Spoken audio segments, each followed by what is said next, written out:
Relationships are scalable. If marketing's job is to build relationships at scale, and if the relationships are built through conversation, how can marketing be used to drive conversation? We didn't really define relationships. The channels via which relationships are built have changed, and we're now, technology is allowing us to build relationships at scale on a personal level. Leverage relationships to drive growth in your organization. If you shift the focus to relationships instead of revenue, magic things happen. Relationships are at the core because they help you build affinity and trust. That's how relationships are built. All right, welcome back to another Relationship-Led Growth Live. I am Joseph Lewin, the Director of Growth at Proofpoint Marketing, and I'm joined by my CEO, Mike Grinberg. And today, thanks, Mike, for joining. Today, we're going to be talking about something that I hear all the time from salespeople, which is it's getting harder and harder for them to get a hold of the buyers. There's more gatekeepers in the way, and people are getting flooded with cold outreach and, different forms of communication from salespeople. So even if you are able to get a hold of them, it can be a challenge for them to give you the time of day or listen to what you have to say. And a lot of the traditional sales methods like cold email, cold calling, they're less effective than they used to be. And huge part of that's because everybody's doing the same thing. Everybody's using the same playbook. And actually, it's getting to the point. I saw a post yesterday where somebody's showing an example of their outreach strategy to prospects. And in a 20-day period, included 15 outreaches where you're calling them every other day, you're emailing them almost every other day, texting them if you have their number, you're reaching out on LinkedIn. And I'm like, man, you get to step 3 on that. And I'm already going to be blocking your number, blocking you on LinkedIn, marking you to spam. But the reason that people are pursuing that kind of a playbook and say that it works is because, it's getting more difficult. So we want to talk about today is there is a different way to approach reaching your customers that's going to be a lot more effective. And you're going to be able to get a hold of some of those hard to reach prospects, and they're not going to be annoyed that you reached out to them. And really it's the tactics and strategies that you use will change. But really the main thing that we're going to talk about today is how you need to change your mindset about how you're approaching sales outreach, and how putting on a different cap, putting on a different way of thinking can really help you to reach people in a much more effective way. And I'll use an analogy to get at what I'm talking about. So if your investment strategy is playing slots, is it possible that you could get rich and hit the jackpot? It's theoretically possible, but they say that the house always wins for a reason. So, if your investment strategy is every weekend you're going to go to Vegas and take your savings and go try to, win your retirement, chances are you're going to not be very successful and not have long-term financial health or financial growth that way. But the challenge is that when people go and they start playing the slots, they'll win a little bit every once in a while. Now, most of the time, you're not going to win your winnings back for the amount you spent for the day back, but occasionally you might. And maybe even occasionally you'll get enough to buy dinner, and you buy all your friends dinner and you go, look, it works.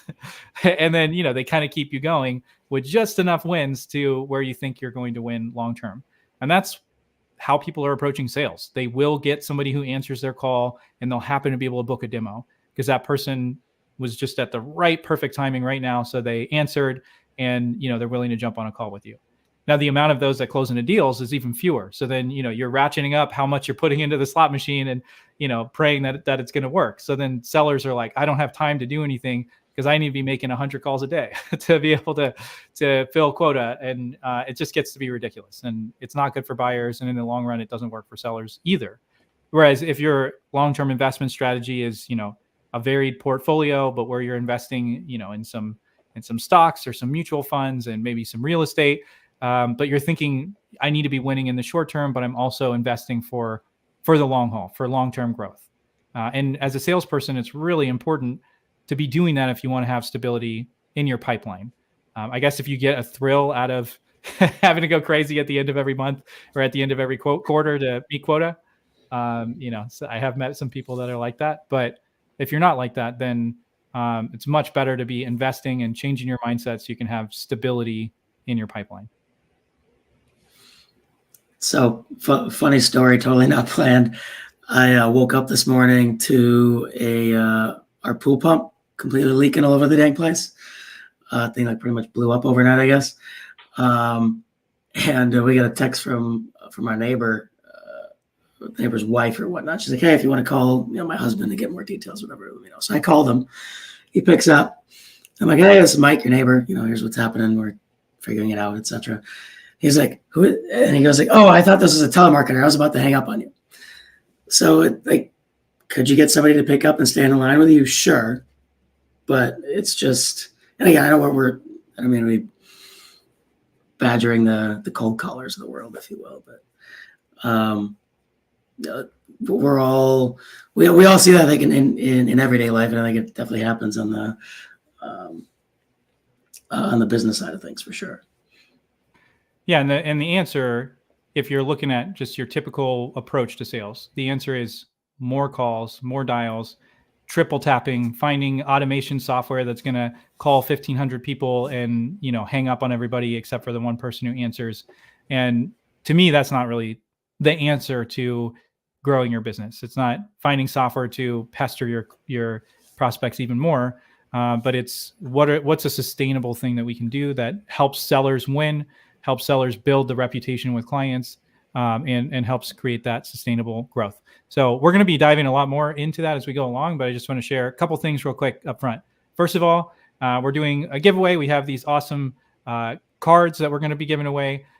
So if you comment at any point during this live, you will be entered to win a killer card deck. So just go ahead and comment and we'll draw it at random and I'll reach out to you if you win. So definitely comment. Easiest thing is just tell us where you're joining from.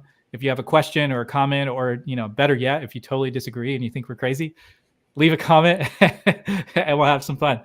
The second thing is that we just this week on Monday launched our new show for salespeople who are looking to build relationships with their ideal clients, called Outbound. So definitely check that out. You can search Outbound pretty much anywhere you listen to podcasts on Apple and Google right now, or we might still be pending approval, but you can find us on Spotify or on YouTube. Look up Outbound Podcast, and if you're having trouble finding it, throw in Proofpoint in there too, and you should be able to find the show. Or just go to my profile because I've got so many posts recently about it. So we're excited about launching that. And then we also are just wrapping up a social selling training, and it's been going really well. We've got some sales folks who have been winning on LinkedIn through taking that training. We're going to be launching another one on November 13th. So if that's something that you're interested in, you want to level up on LinkedIn, you want to learn how to build relationships with your ideal clients, then definitely reach out and I can give you some more information about that. And then, Jimmy, welcome. Great having you, Chris. Thanks for joining us. With that, Mike, you can take it away. Yeah. So the mindset, Joseph, you were talking about really is, salespeople should be thinking a little bit more like marketers. Now, don't worry, sales folks, those of you who are on or listening later, we'll have a whole other conversation about how marketers should be thinking more like salespeople. That's going to be coming up in the next few weeks here. But in the meantime, the reason for this mindset shift is tradition, like the traditional sales playbook, the predictable revenue and all that jazz. It's very linear, right? Sales in general is a very linear function. Right? You hire a salesperson, they can handle X many calls or X many chats or X many emails. They can handle only X number of deals at any given time because of all the work that goes into prospecting, all that kind of stuff. And this is especially true for those of you who are in industries where you don't have like that SDR AE model kind of thing. you're sort of the sole business development person, right? Maybe you have two or three, like, a common place for this is in like professional services, in consulting firms, things like that, where for that matter, most of the time you don't even have a business development team. You have consultants who happen to be doing business development as part of their job. So in those instances, it's a very, very linear type of function. Okay. Marketing in general, think of marketing as a way to provide leverage on the existing sales investment. So the sales investment in headcount, technology, et cetera, et cetera. Okay. So you could hire another salesperson, let's say, or have one more consultant on your team also help with sales a fraction of the time. Or you could find ways to leverage kind of what traditionally would be called marketing to help these sales folks do more and better, right? The big thing we're going to be talking about today really is, and what we talk about a lot is how do you create a personal brand, social selling, how can you be active on LinkedIn or other channels, depending on what industry you're in, things like that. But to do that, you need to do what traditionally would be labeled as marketing. So it might be running events, it might be creating content, all those kinds of things, right? So broad strokes, you could be thinking about it like, okay, well, it's thought leadership, if you will, is another term you could use. But it's think of it like becoming more of a creator, if you will, thinking more like a marketer, is sort of like creating a digital twin of yourself. So you can still be out there doing your traditional business development activities. But additionally, your, say, LinkedIn profile can be out there 24/7, helping you start conversations. The content you create can be helping you do that. Events you put on, or live events like this one. This one's maybe a little bit more produced than what you have to do, but you can do stuff like that. So all of these things are out there, and they can reach a much wider audience than you could on your own as a salesperson, because you can only make so many calls, you can only send so many emails, et cetera, et cetera. So that's the general mindset shift we're talking about. Justin, am I missing anything? Yeah, you pretty much covered it all. I'll just say we're going to cover some things that are really simple that you could be using in your everyday job, and then we'll be sharing some things that if you really want to level up and do what we're talking about would take more time and more effort and be more of that long-term investment. But it is really just thinking more in terms of how can I be attracting people to me more often than I am right now versus chasing everybody else down. So, for you to meet quota this quarter, you'll probably have to do some cold outreach if you don't have any kind of marketing going on at all, especially if, you want to close something in the next month before it gets into the holidays. That's going to take more of that traditional outbound approach. But if you make that shift to thinking more like a marketer, it's really saying, how do I get my message out there in a way that makes somebody go, I want to talk to them, and they reach out to you, or, at least they're seeing what's going on. So when you do reach out to them, they want to hear from you, and they're not, trying to get away from you. Well, and something that they're out there too is, if you think about the things that most organizations do that don't maybe even have like a formal marketing function, even, let's just say, right? They generally go to events. What do they do at these events? They sponsor the events. They want to do speaking engagements at the events. They want to do sometimes booths at the events. Why do you do that? Well, you have a captive audience and you want to try to reach as many of them as possible. So that mentality, there's nothing wrong with it per se. For that matter, it's do more of that, but in a different way, right? Because you've got, if everybody's doing the exact same thing, if everybody out there is going to have a booth at this event, well, you're just one out of whatever, a couple hundred, right? If everyone is, a bunch of people are speaking, you're just one out of 100 speakers or whatever it may be. And then it's a one-time thing, like you're there and it's done. There is no lasting impact. Well, what if you could do things that had a lasting impact? Another totally random example. I just had somebody that commented on a post of mine from 8 months ago. That happens to actually be in our ICP, by the way.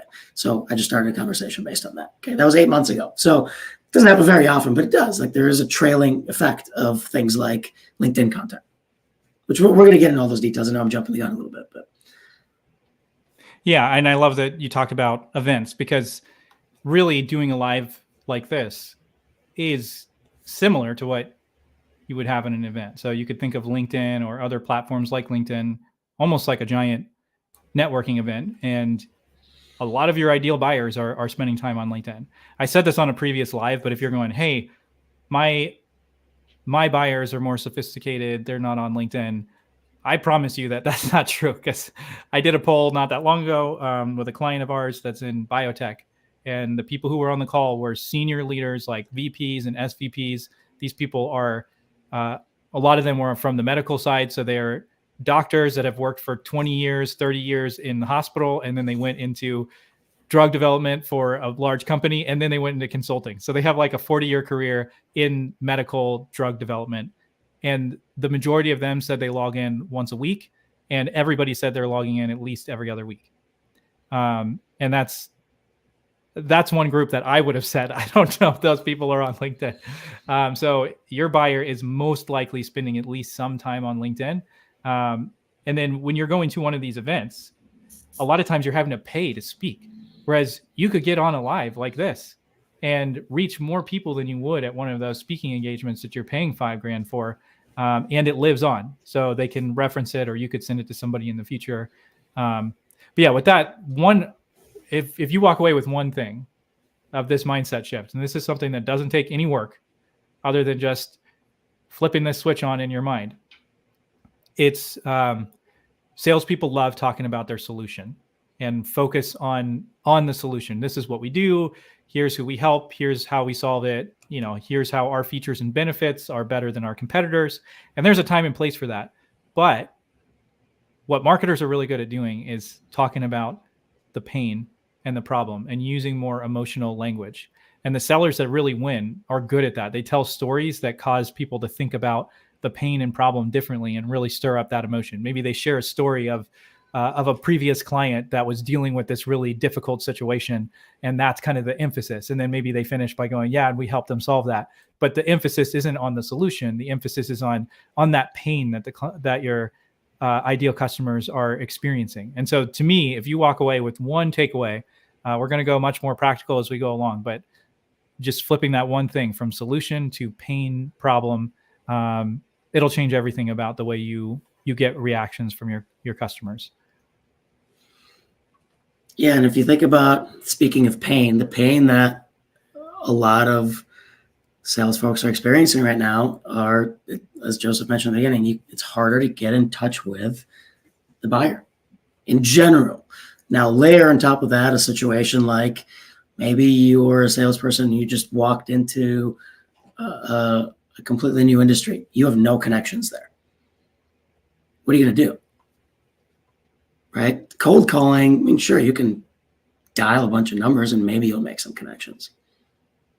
But that's probably not going to be the best way for you, or even the quickest way for that matter, to build up the relationships and start conversations. Right? Or if you are in an organization that is entering a new industry, right? It's an expansion. And you are being put in charge of that from a sales perspective. What do you do there?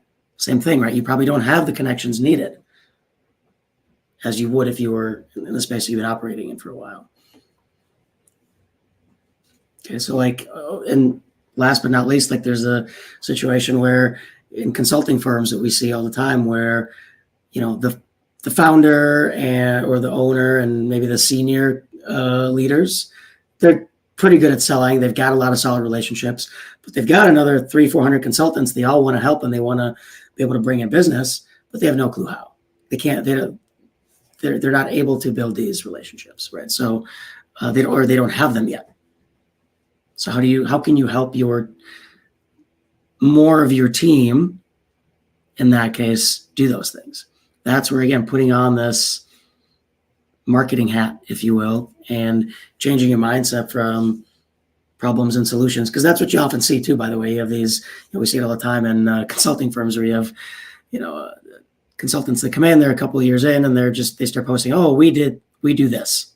Okay. versus talking about a particular pain that their customers would be having. Yeah. So how do you figure out what those pain points and problems are? I definitely want to get into so we're going to have a section in a second on content and how you can use content. And so I'm going to go through this next section a little bit faster just because I think it really is valuable to share with you guys how you can use content to replicate yourself online and, be building relationships through content. But if you don't know what pain and problems your customers really have, then no amount of content is going to help you, or it's going to be much harder to create content that really resonates or get people to join you in creating content if you're not in touch with the problems that your customers have. Now, for a lot of salespeople, you actually are. So the first thing is just to go, well, what do my customers tell me is their problem? And you're probably asking some questions to probe about the problem. And lots of sales training will teach you to do that. So part of it's just writing that down and starting to use the language they use to describe their pain more often than you are now, and focusing more of the emphasis on their problem than on your solution. But if you can't get that, then interview customers, or when you're getting on a customer call, start asking them some questions that helps you figure out what keeps them up at night. What is really the biggest challenge in their job? Is there anything that you could talk about that is peripheral to what you do that would make their job easier? A lot of times you're going to have a subject matter expert on your team that knows how to do something about your client's job that you could learn from and start talking about, or you could, even interview them or create content with them, do a LinkedIn Live with them to start teaching, getting on the radar of your ideal customers. And then Mike, you could talk to the data, the data piece of it. Yeah. I mean, the other thing is depending on how good you and your team are at leveraging your CRM and how well it's set up, you should be able to look at your data and get a lot of really great insights, right? You can look at your closed loss reasons and look at the notes associated with them. And if you can start understanding why you're losing certain types of deals, two things. One, you could say, well, we're just no longer going to go after these types of customers, whatever. That's fine. Or you might find, oh, well, they have this particular pain point that we never really addressed. Let's make sure we create some content and questions and whatnot to address that pain point. Right. Now, again, this obviously depends on how good you are collecting the data, but most organizations should have something within their CRM that can help point you in the right direction. You could also look at, some other things in your data might be who's involved versus who's not involved. Oh, well, it looks like the deals we're winning involve these people, but the deals we're losing don't. All right, well, we need to make sure we involve the CFO in our conversations, and then what is the pain point that the CFO has that we need to make sure we address? Yeah, so we're going to dive into one more element on here, but I just want to say again, because we've had quite a few people join us since we started. So we're giving away a proof point card deck. They're really, really fun, really awesome. Playing cards. Playing cards. So if you want to get a deck of playing cards that are focused on marketers, they're super fun. Comment, and anybody that comments during this live will get entered. And it could be as simple as telling us where you're from, so where you're joining us in from. So go ahead and comment if you want to join in.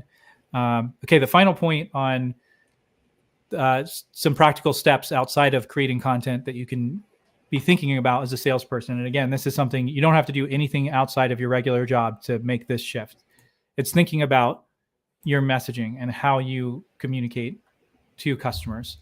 And again, salespeople love reverting back to solutions, features and benefits, competitors, and kind of the traditional way of taking that approach versus really focusing on what's the pain, what's the problem. Sandler's selling and the Challenger sale kind of get into that. So if you're familiar with that, it's just really following through on what those methods talk about. But it's learning about what's the pain point and problem, and then like a marketer. But it's doing it up front, though, Joseph. I think that's the key, because I think a lot of salespeople are good at, once they get you on a discovery call and things like that, they're digging into it. The trick here is doing that before you ever actually talk to somebody. This is where getting into kind of content creation and things like that. But it's that change. No, I love that. And when salespeople go to create content, which we'll talk about in a second, that's the biggest foible that I see is is that it's all about their product or their solution or how they can help you. And nobody's on LinkedIn to learn about a solution, but they are looking for ways that they could solve a problem or do their job more effectively. And I mean, I got cold pitched literally 30 seconds before we got on here for web development. And the guy's like, "Oh, you haven't developed your website in a long time." There was a lot of different ways that he could have focused on looking through the content that I have to tie that into what he's selling. But instead, it's just this kind of generic pitch and fell flat. So thinking about more of that pain problem focused messaging up front, to Mike's point. And then one other thing you could do that marketers do is test it. So say, okay, I'm going to go into 3 sales calls and I'm going to try this pain point and see if that resonates. Or maybe you use 3. You go, hey, a lot of our clients wanted to run into one of these 3 problems. Do any of those resonate with you? And you just start testing different language. And then if it's starting to resonate, one of those issues is starting to resonate over others, then you take that line and you try 3 different variations of it. And you just keep tweaking it and testing it until you land on something that every time you say it, people are like, oh my gosh, that's me. And once you get to that point, congratulations, you're doing messaging like a marketer and, testing it and iterating until you find something that really sticks.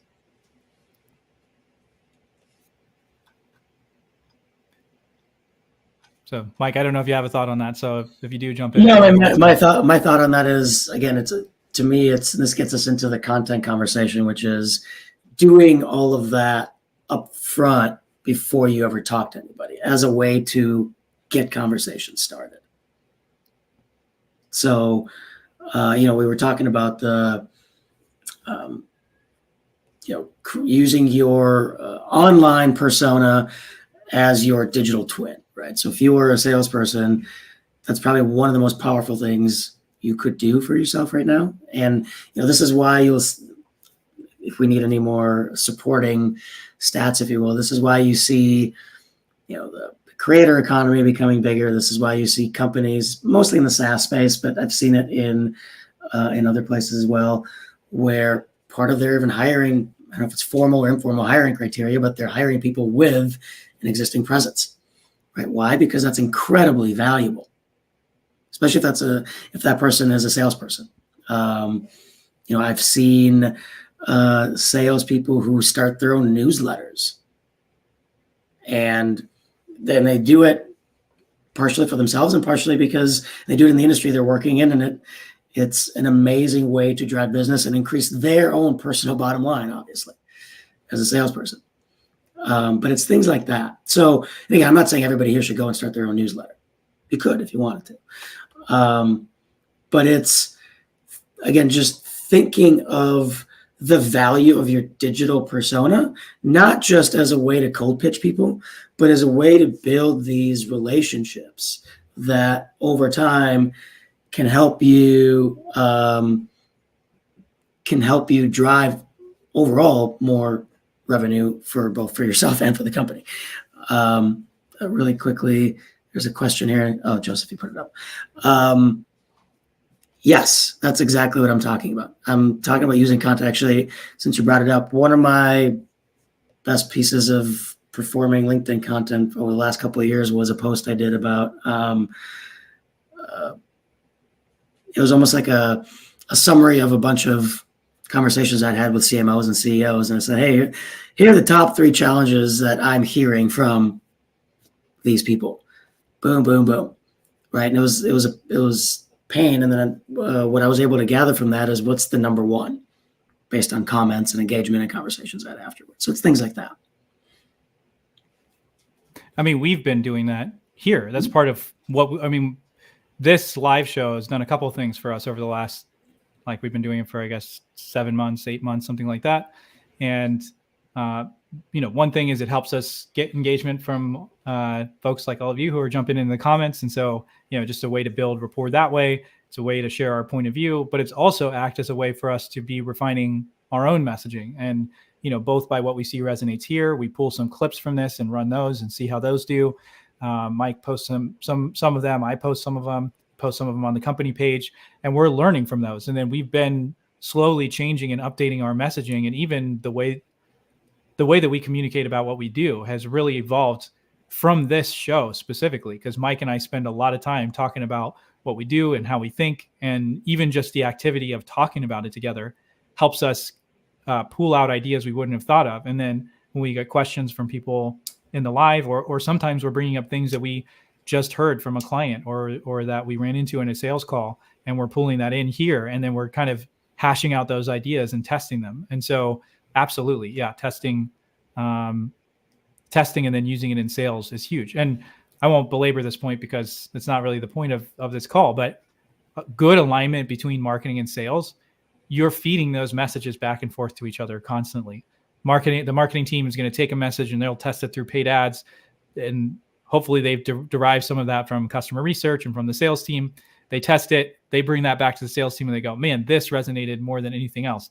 Then the sales guy takes that and he goes and tries it with clients, and then maybe tweaks it a little bit. And then he comes back and goes, man, if we say it this way, it's resonating even more.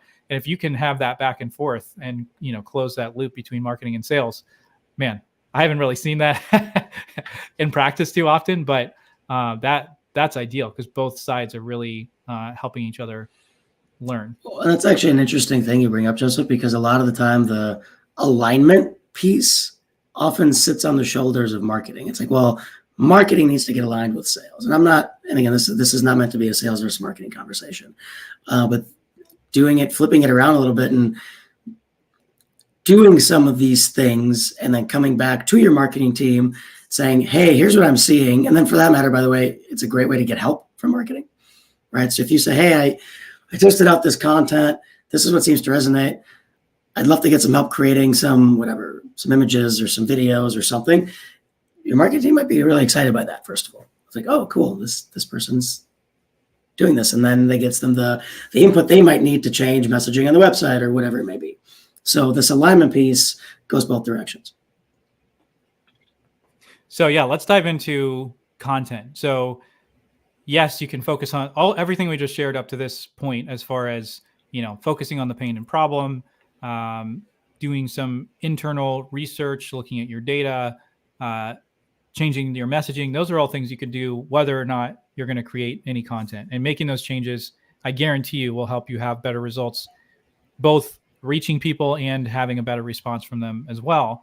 But when you create content, that's where you're really getting that 24/7 messaging that's going on. Mike and I have both gotten opportunities through content on LinkedIn and through commenting. I mean, we've both seen the results of this personally. And so the first one is commenting. And Mike, you're really good at this. And I've seen it work not only for clients, but it's also how I ended up working here. And I know we've shared that quite a few times on the live, but essentially I had posted something. You left a really thoughtful comment about the difference between demand generation and lead generation. And then I reached out to you and said, hey, I'd love for you to share that on the show. And then you got on and you tested out your kind of new messaging at that point, which was marketing's job is to build relationships with scale. We had a great conversation. And then you ended up saying, hey, I have a role I think you'd be a good fit for. So I know both works for a sales perspective, but it also worked on me. So I'd love for you to share some of what you do on the commenting side. Yeah, the other thing I'll mention too, I think is important. I don't know that I've ever said this before, but in the sales role, I think one of your best friends, if you'll want something to really think about, is having wide-ranging interests can be really, really valuable. So there are, I'm able to leave comments on people's posts around, green energy and whatever ESG initiatives. I've left posts on people's posts around med device development, things like that. Now, obviously, I have a bit of a benefit from working in B2B agency life for so long that I've been exposed to a lot of things, but I also have an interest in a lot of things. So, a lot of the time we want to focus on, we're in this industry. That's great. But people post about all sorts of stuff. And I've connected with CEOs, that are in cybersecurity, but their post it might have been something about marketing. That's easy for me, but it might have been something around, an HR or culture initiative or something like that. There's been certain things where like sports, even, whatever. That's less common. But my point is, having wide-ranging interest and leveraging those when you comment is actually a really powerful tool that you should consider. But then, one of the most important things is finding the right people and with the right content to comment on. And it's not as difficult as you think. So the easiest one, if you're a salesperson, you should be using Sales Navigator. If you are, you probably already know how to use it. But again, some of the mistakes that I see made are salespeople only have their lists for their decision makers, pretty much, and they only follow their decision makers. I would say one of the things you should be doing is researching your ecosystem better and understanding who the external influencers are. Like, are there industry influencers, industry people who create conferences or industry newsletters or whatever it may be, right? And having a list of them so that you can engage with those people because they have a big following. Okay. The other thing that's a bit of a hack is sign up for these people's LinkedIn newsletters. Because oftentimes, if you sign up for it, you'll get notified right away, and it allows you to be the first person to comment on whenever that post goes live. And in commenting, being first is actually pretty important because you can get a lot more. If you can get in there early, you can get a lot more engagement from the comment. And last but not least, if there are people you're following, even if you have a list in Sales Navigator, follow them. Make sure you're following them on like the regular LinkedIn and hit the bell on their profile because you want to be notified right away whenever they post something, because that allows you to very quickly get in there and make that comment. Love it. Yeah. So Mike, do you have any strategies for, when you are, because I feel like a lot of people, comment? Yeah. Like, I feel like a lot of people go, okay, cool, I should comment. What the heck am I going to say that's going to do anything? I mean, should it be short? Should it be long? Like, how do you know what? I don't think that matters. I don't care about short or long. I have comments that I got the notification saying, "Hey, you're out of a room," and I had to keep going on the next comment. And I had one that's like a phrase or a sentence, and they can both be fine. The main thing is like, don't do that. Hey, awesome post, thumbs up, and move on. Like, if you're gonna do that, don't bother. So that's where, again, having deep customer expertise is your best friend there too, because without that, you're going to struggle to make a good comment that's industry specific. Again, if you happen to have, if you're quote unquote a polymath, if you will, or, you have wide ranging interests, that can help as well. But I just look for, again, things I'm interested in where I can legitimately add something valuable to the conversation. Right? Yeah. I mean, that's something I've consistently seen you do, which is, I actually in our social selling training I was doing this week, I was showing direct messaging, because I feel like a lot of times people think, oh, in order to message somebody or to get, a response from somebody, you got to come up with some like convoluted thing or have some framework. And I was just going back through beforehand, looking through, and there's no method to my madness. And I've had amazing results getting people to join into things. Now, I'm not usually just straight pitching them, which is part of why I'm getting them to respond. But I mean, the majority of people I reach out to through DMs respond to me. I mean, I probably got a 97% response rate or something. Yeah. And none of them are exactly the same. It's like usually just pretty casual, or I'm being really straightforward about asking them to do something that's going to be helpful for them, like asking them to come on a live or a show or something like that. But the other thing that I'd encourage you to is think of humor as your kind of wild card. It can fit anywhere. So if there's somebody that you're trying to get in touch with and you don't have enough industry expertise, let's just say, on the topic they posted about, but you can say something funny about it, or like even remotely funny. That could be a good one. So I'll give you an example.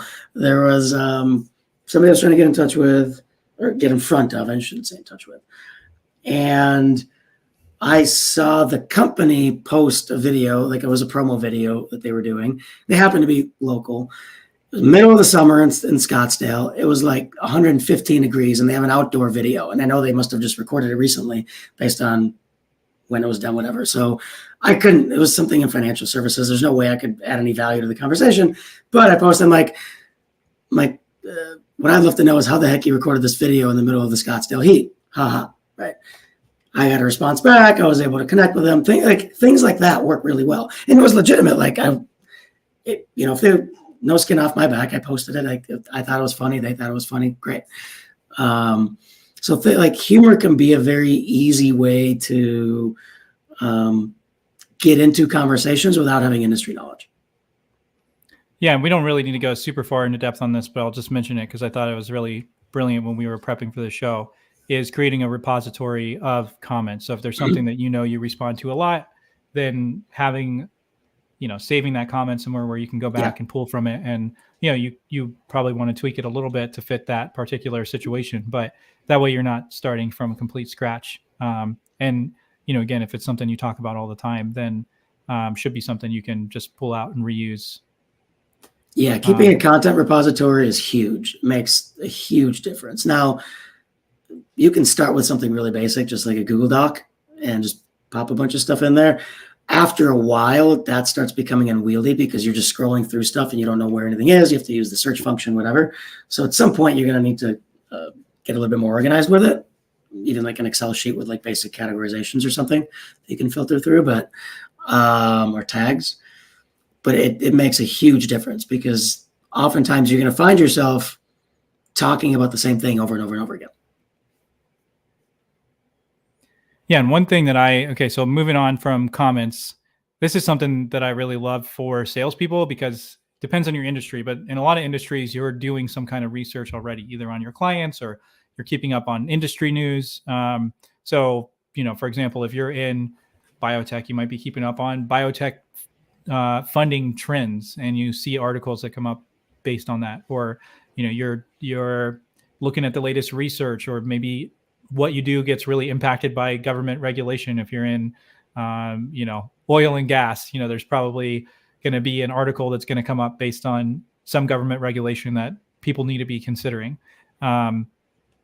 If you're already doing that research, it's really easy to grab a tool called it's a Chrome extension called Highlighter for Google Chrome, and you can literally highlight on web pages and pick out a couple things in there that you really like, and then record a screen share of you just reading those couple sentences that you highlighted, and then giving your thoughts or your opinion or your point of view on it. And it could, even if you don't have a strong point of view, you could just say, hey, just want to make everybody aware of this change that just happened, or this thing that just came up, and you talk about it. I did a video on that recently, so I'm going to post that in the comments that you can check out, where I walk through and show you exactly how to do it or what that looks like. But to me, that's one of the easiest ways for salespeople to create content without having to go out of their normal zone. And Mike, I'll let you speak to this a little bit more, but I think for busy salespeople, because you're all busy, it's really thinking through, what are you already doing that you could do 5% more work or 10% more work and create content from that? Yeah, I mean, I'm a big fan of, and we talk about it with our clients all the time, around how can you work content creation into your existing workflows. So another example I'll throw out there that we talk about quite a bit is if you have a standing sales meeting or pipeline meeting where at least a portion of the time is dedicated to active deals and the pains and the problems that clients are having, just record it. You might be able to easily pull out a clip or two from that. If you have like a recurring call that you have with a colleague about the industry or whatever it may be, record that, right? Because you can pull out content from there. These are obviously all video examples, but Joseph, one thing we forgot to talk about when we were talking about like the digital twin idea in general is optimizing the LinkedIn profile. So that's the other thing we should probably talk about, because that's again, your profile is, think of it like your digital twin. It's always there, speaking for you and starting conversations for you. Yeah, sorry, I was grabbing the link for this, so I'll post that in a second. So really you need to be thinking like a marketer. Your profile is a landing page. If you are being active, whether it's through commenting, or even if you're just not doing anything on LinkedIn, but you're going to a ton of events, even that, you're going to have people that are going to view your profile. And then if you're active, if you're commenting or you're posting on LinkedIn, you're going to have people that are going to start looking at your profile. And so when they get there, what action is it that you want them to take? Ultimately, you probably want them to know how to work with you or how to book a call. But if you just say, hey, our product is awesome, check it out, probably not going to go very far. Or on the flip side, if you're doing what most people have just generically on their profile, it's more like a resume. So I actually recently did a training on how to optimize your profile and have some resources for that. So if you're interested in the video recording of that, I can send it to you. So just reach out to me on LinkedIn, and I'm happy to send you with your email, and I'm happy to send you an email that kind of has all of that consolidated.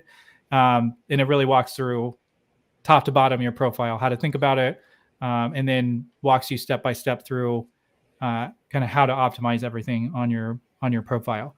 And that way, when people are going there, it's that 24/7 messaging that's helping drive people to talk with you.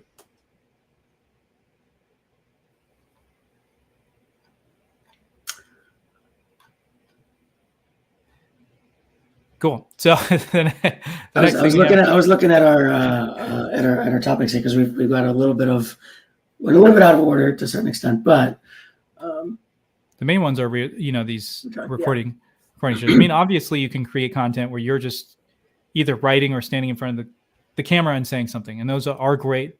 But we're kind of trying to share things with you that help you build relationships at the same time as you're creating content. So one thing you could do is record quick hit interviews at events. And so our friend Logan Lyles is great at doing that. He just recently went to an event and he recorded interviews with like 25 people that are in his ICP. And they shared about it ahead of time and got a few people to push it a little bit. And they got a ton of people that are their ideal customers to come to them at an event. They interviewed them, and then they started conversations with those folks about just naturally about what they do, and ended up seeing much better results from that than just hoping people show up at the booth. So that's a really great way to get content and be building the relationships at the same time. Do you want to hit shows, Mike, the live streams and so we sort of touched on this already. Excuse me, a little bit, so I'll kind of breeze through it. But shows like this one as an example, you can, this one's a little bit different. This is just us talking, but you can invite your ideal customers or people in the industry and have a live conversation just like this, right? It doesn't need to be anything terribly fancy, right? You don't we use StreamYard. Could you use StreamYard and create all these assets with the background and whatever, and a intro video and all these things? Sure, you could. It's not that hard, to be honest, but you don't have to. You can literally just go live with Zoom and call it a day with nothing fancy attached to it. So I think a core point to make is, we're talking a lot of tactics right now. And one of the things you mentioned in the very beginning, Joseph, was, part of the problem is everyone's kind of doing the same thing. The playbook is the same for everybody. I actually just saw this. This just happened the other day. Like, Gabby sent me this thing. She's like, somebody just deposited a penny into my PayPal account with a message. I'm like, this is the stupidest thing I've ever seen. And then I saw a LinkedIn post from somebody that did the same thing. And then somebody commented, oh, I got the same exact thing. So here's the issue. I mean, first of all, that's just silly. I don't know. I'd be curious whether that worked for anybody, but that's beside the point. But these tactical things, in general, there's an inverse relationship between how many people are doing a thing and the effectiveness of that thing. Okay. From just, if you look at strictly just tactics. So you always need to be looking at knowing your customer and being able to deliver the value first and foremost, and then think tactics. Right. So like all the stuff we talked about today in terms of how to comment, how to follow, this whole article video thing, those are really great tactics, right? But here's the issue. If everybody starts doing that exact same tactic without adding a ton of value, it's not going to work for anybody pretty soon, right? Things work initially just because it's different. And after some point of saturation happens, just doing the thing differently isn't enough. You actually have to add enough value with that tactic for it to do anything for you. So keep that in mind. That being said, good news though, Mike, with anything content creation wise, yeah, is it going to take a lift? Absolutely. Is it going to take as much lift as you think? The first or second time you do it, it probably will. But once you get used to it, it's not nearly as bad as it seems. And I know for going live specifically, I was really intimidated to do a live stream originally. And then somebody invited me to go on. I did it. And I was like, that wasn't so bad. It wasn't as bad as I thought. And really the lives feel the most intimidating, I think, out of almost anything. But they're really the lowest lift and the easiest out of any of it, because you literally just get on. Eventually you forget that you're live and you're just kind of shooting the breeze with somebody else. Let me rephrase that. If you do a live by yourself, that is very hard. Yes.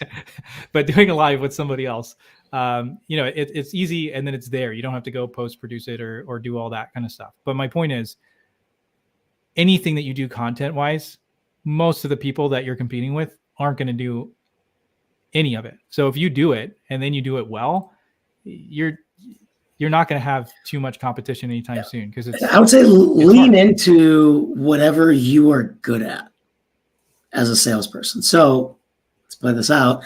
If you're good at writing emails, you can probably be pretty good at writing LinkedIn posts.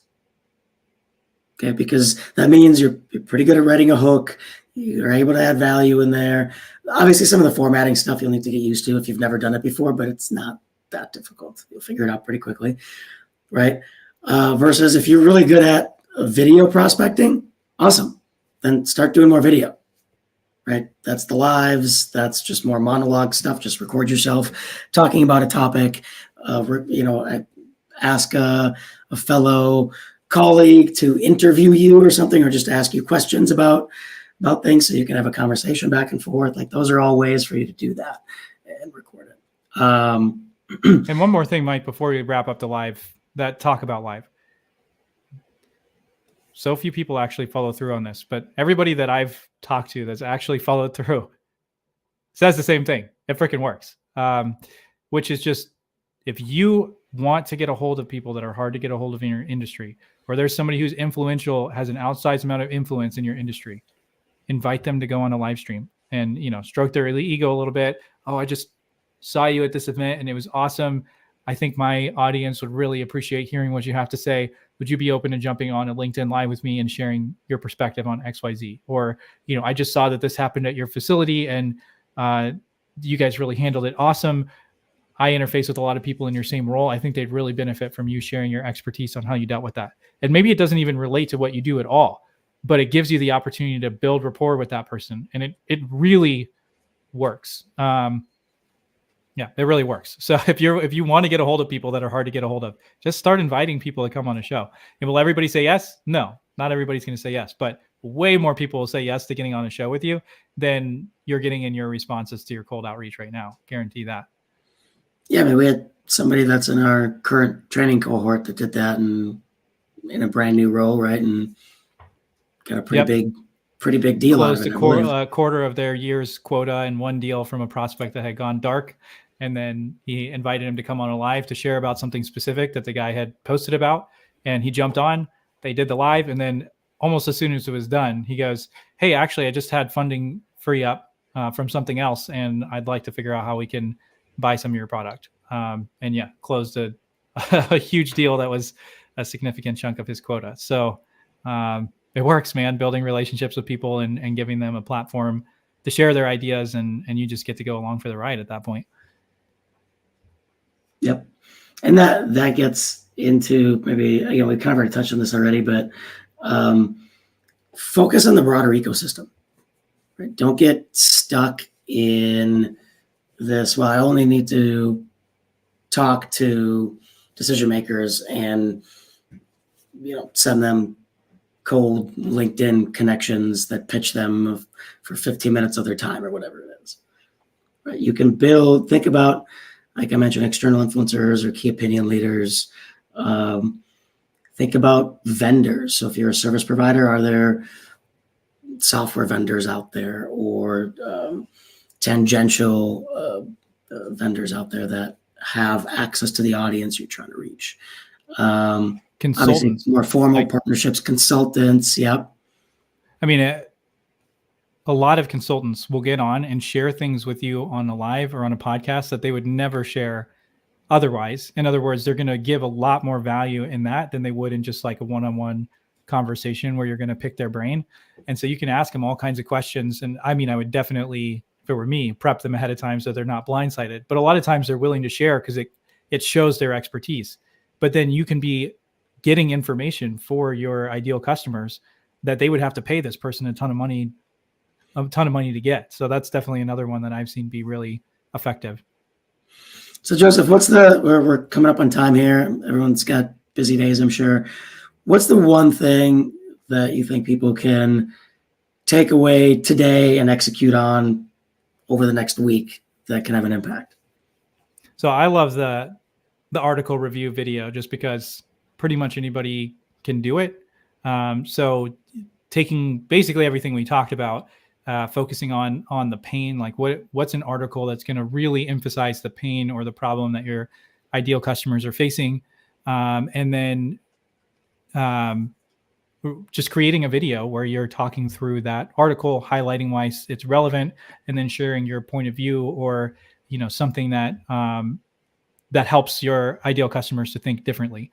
And like I said, if you have any questions about how to do that, your homework for this week is to create that video. And if you create it, shoot it to me in a message. I would love to engage with it. I'll help you get some extra boost to it because I love seeing people activate on this stuff. But if you have any questions about how to do that, then you can check out that post that I linked to. And also, if you're wondering what software to use, I would recommend getting Descript. You can get a free version of it, and you can do the screen share, and you can do some basic editing in there without being like a video person. So looking forward to you sending me that message with a link to your post.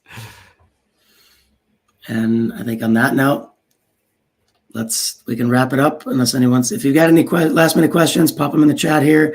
And other than that, thank you for joining us, and we'll see you all in a couple of weeks. All right. Thanks everyone for joining.